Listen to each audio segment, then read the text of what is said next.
你出嚟做嘢第一日開始，我字典裏邊從來冇依靠呢兩個字，因為我好清楚我就係自己屋企人嘅唯一靠山。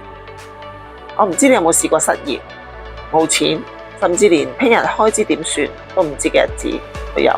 嗰段日子唔係話怕辛苦，係怕自己冧咗，邊個嚟撐住我屋企人呢？嗰種無聲嘅壓力真係會令人深夜偷偷流淚。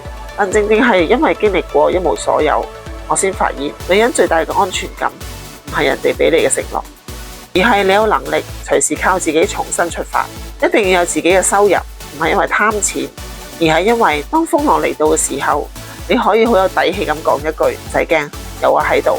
如果你都係嗰種一直默默付出，靠自己撐起半邊天嘅女性，我想同你講，你辛苦啦。依家我揾到一個可以更穩定、更持久嘅增加收入嘅方法。留言收入，我想將呢一份底氣分享俾同樣堅強嘅你。